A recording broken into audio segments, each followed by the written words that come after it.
Hello, and thank you for participating in the On-the-Job Skills, a North Central Programs workshop. Before we begin, I want to make sure that you have all of the materials to successfully complete this workshop. You will need 2 handouts from your case manager. The first one is on the job, and the second one is communication on the job. The hope for these workshops and recording them is so you can watch them and complete them at your own pace. This way, you can pause or play the video, fast forward or reverse, and be able to make sure that you're getting the most out of these workshops.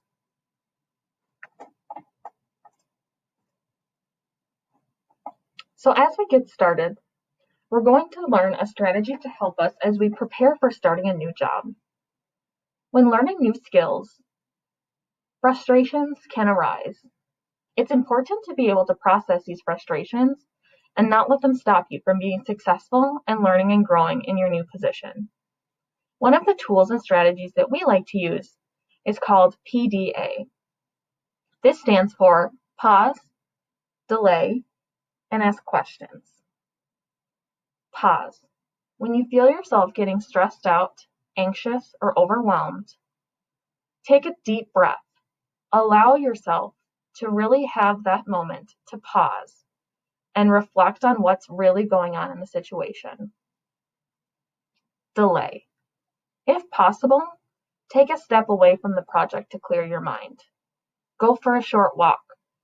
Ask to be excused to go to the restroom or to get a drink of water. Ask if you can try a different project or a different skill for the time being, and you can come back to the skill when you're feeling better. And ask questions. Remember, it's okay to not know everything. Starting a new job and participating in the training process is a great time to embrace that opportunity to learn and grow. Questions are encouraged, and it's a great opportunity for you to be able to learn and grow, especially from the people around you. Also ask yourself questions. Why am I getting so frustrated by this? Why am I feeling so anxious or overwhelmed? Really reflect on the emotions that you're experiencing and where they may be coming from.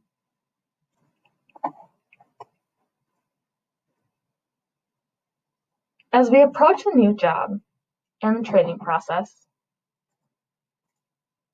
there are 2 ways that we can approach with our mindsets. The first is a fixed mindset. This is the belief that the skills and abilities that you have are set and are not changeable. The alternative mindset is a growth mindset. This is the belief that the skills and talents that you have can be developed by practicing and that you have the ability to continue to grow. As we approach a new situation, especially training on a new job, it's important that we approach this with a growth mindset. As we think about what this might look like, here are a few examples. When we think about how we can approach our desire to learn, do we approach it by saying, I'm going to stick to what I know and what I'm good at and I'm comfortable with? Or do we want to approach it by wanting to learn new things and being eager to approach new opportunities and risks? Our skill development. Do we feel fine the way it is because there's nothing to change? Or do we really want to challenge ourselves to be better than we are and focus on what we can improve? When we think of how much effort we want to put in, do we feel that adding an effort is a waste of time because there's too many things to do and it's not going to be worth it?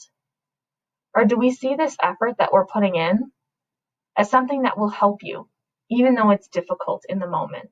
You know that it's going to benefit you on the other side. Setbacks. When we experience setbacks, it's very easy to give up and say, I'm not smart, I'm not good enough, I'm not going to be successful. However, learning from setbacks such as failure or rejection is an incredible way for us to learn. How can I learn from my mistakes? What strategies can I use? Okay, this one didn't work, but what can I learn from how I wasn't successful? feedback. When we get feedback, especially when it is constructive criticism or something that we weren't expecting, it's very easy to approach it as someone else is wrong. They don't know what they're talking about. This is not what I wanted to do. They didn't understand me. However, when someone approaches us with feedback, especially helpful, constructive feedback, it's an opportunity for us to recognize our weaknesses or growth areas and identify how we can use their feedback in a positive way to grow and better ourselves. And finally, talented peers. When looking at the people around us, when we see someone else who is talented or who is very successful in something that we may be struggling with, do we approach them as assuming that they don't really know what they're talking about or that they have it easier than we do? Or do we approach it with an open mind and see them as an opportunity to tap into their resources? How can they help you? How can they teach you to grow and learn? How can we utilize them, especially during the training process, so that they can help teach us how we can be successful? Now we're going to look at a few examples of what this might look like on the job. Our first example, you're working with a new boss and trying to cultivate a positive relationship with them. You have one not so positive interaction with them. A fixed mindset would be looking at the situation and jumping to the conclusion that your boss hates you. A growth mindset would look at the situation and say, I just need to get to know them better. This is an opportunity for me to continue to want to connect with them. How can we shift the narrative and our thinking process by focusing on what our mindset is as we're approaching a new job? Our next example. When learning a new skill or training, you make a mistake. A fixed mindset would say, I made a mistake, so now I'm going to get fired. Where a growth mindset would say, I can now ask questions so I can be successful next time. Rather than focusing on the negatives and focusing on the non-successful traits, focus on what you can learn from those mistakes and focus on how you can continue to grow and be successful from that. Our third example, dealing with a difficult part of the job or trying to learn a very hard skill. A fixed mindset would say, I can't do this, I'm not qualified, I'm going to give up.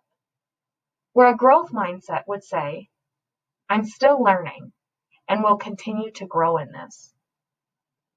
As we approach new positions, especially while thinking about trying new jobs and working through new training processes, we really want to focus on how we can have a growth mindset. What are some ways that we can remind ourselves and work on focusing on creating a growth mindset within our new position? Seek out opportunities to challenge yourself. Know that it may be difficult, but that it can be very beneficial for you as well. Seeing it as an opportunity to really challenge yourself and push yourself past your comfort zone. Embrace the opportunity to learn from others around you. Really tap into the resources that you have in the people that you work with. How can you use them as resources and as peers to help you learn from the people around you? Ask questions, especially during the training period. This is something that's really beneficial to helping you continue to learn. It also shows your new employer and your peers that you truly care about your job and you want to be successful in how you continue to work. And finally, don't let failure stop you from trying again. It can be very easy to let failure be a roadblock in your journey, but it's also important to embrace that failure as part of the growth process and encourage ourselves to want to learn more and continue to try again, even if we're not successful. Looking at our handouts, we're going to start on the back of the on-the-job handout. and we're going to start to practice how we can shift our mindset. When starting a new job, there will be times when you aren't successful the first time. That's okay. That is part of the learning process, and it takes time to learn a new job or skill. Embrace the failure and choose to see it as a growth opportunity to learn and improve. At the top of your worksheet, on the back, write down what is something that frustrates you and focus on how you can start to change your fixed mindset to having a growth mindset.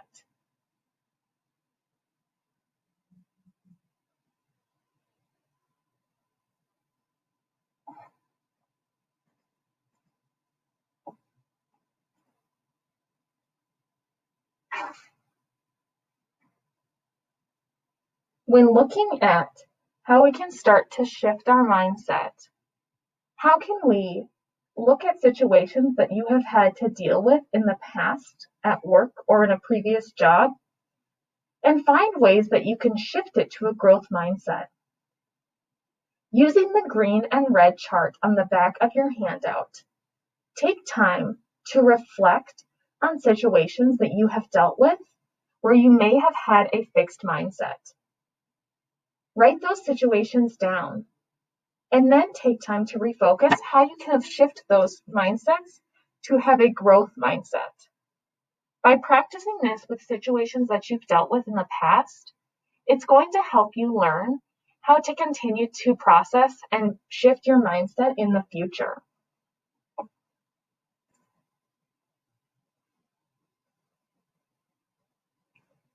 After completing the chart, at the bottom of your worksheet, I want you to take time to reflect and write down one thing that you're going to challenge yourself to have a growth mindset on at a new job or position that you may be having. Really think about things that you may have stopped you in the past, and how can you challenge yourself to have a growth mindset to want to work and continue to better your skills in a new opportunity.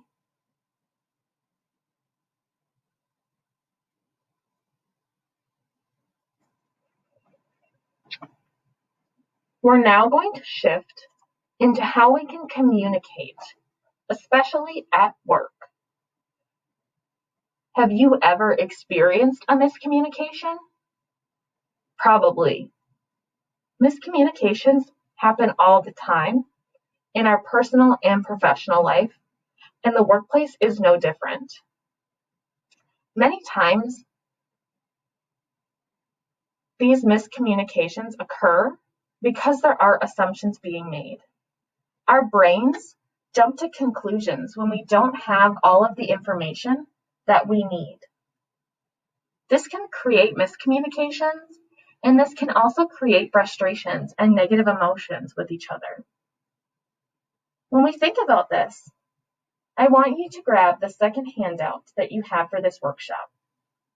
It is titled Communication on the Job.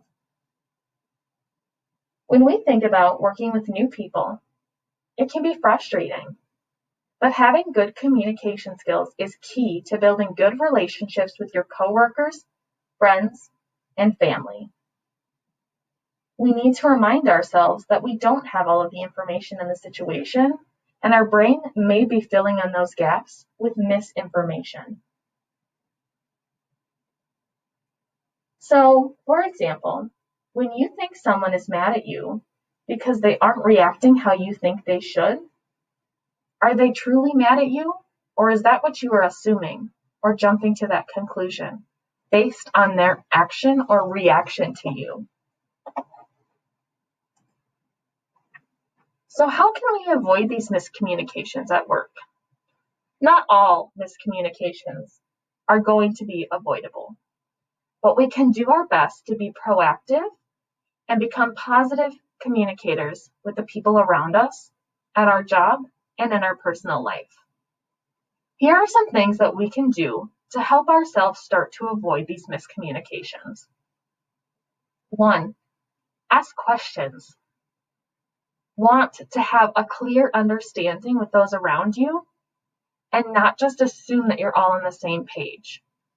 A big piece of clear communication is creating shared meaning. How can you communicate clearly to the other people around you? And also, how can you gather information from them so that you have an understanding of where they're at? Our brains jump to conclusions when we don't have all of the information we need. And many times when our brain does this, it's jumping to a worst case scenario, which many times is not true or not accurate to what's really going on in the situation. We're going to walk through some steps to help us communicate clearly and effectively when we're on the job. If you look at your worksheet, you have the same image. We use 4 steps to help us walk through potential conflict and to help us communicate effectively with those around us. The first step, saying what you heard or what you saw. For example, when I saw you roll your eyes. The second step, say how it made you feel. It made me feel blank. This is important to make sure that we are tailoring this and really making sure that we are framing this from an I perspective. It made me feel. If we come across and say, you made me feel, or you did this, the person is most likely to get defensive, and our communication is very quickly going to get off track from what our intended goal of the conversation could be. Step 3, say what you need. When I talk, I like to feel respected. Number 4, say what you would like to happen. Next time, can you please not roll your eyes? When we think about steps 1 and 2, they come fairly easy to us. They're things that we're used to communicating to people around us often, and things we probably don't have to reflect or process on. However, steps 3 and 4 take a little bit more reflection. They take time for us to process. We need to make sure that we're communicating clearly what we need and what we need to be different or change for next time. If we don't communicate that clearly, the conflict is not going to be resolved, and most likely you're going to be dealing with a certain situation again. It's important that we're communicating clearly when we're communicating with the people around us. Now we're going to give you some time to really practice this. I want you to take time to reflect on a time where you were frustrated or upset, and you had to have a conversation with someone else. Using the image on your worksheet and the tips that we've included below, write out a possible dialogue you could use. This can be a situation from a workplace. This can be a situation in your personal life, or just a situation that you feel like you maybe didn't handle in the best way that you could have, and you want to practice how you could potentially handle it in a better way next time. When we're thinking about step 1 of saying what we heard or what we saw, it's really important for us to state the facts. Make sure that we're communicating from a neutral or a non-biased point of view. Step 2, when saying how it made you feel, make sure to identify your emotions, and if you know the other person's emotions, you can also include that. For example, when XYZ happened, I felt blank and you felt blank. Step 3, saying what you need. This is important to be specific. Think about what you need in this situation to not feel frustrated or upset or whatever the negative outcome was. What do you need? And make sure to be specific so that you're communicating effectively to this other person. And number 4, when saying what you would like to happen next time, it's important that we make sure that we're using it as a request and not as a demand. People are much more likely to want to continue to communicate and work with us if we want to do this effectively by being respectful and requesting that they change their actions or reactions and not demanding that they do. Take time to reflect on a personal situation that you've experienced and fill in your worksheet below.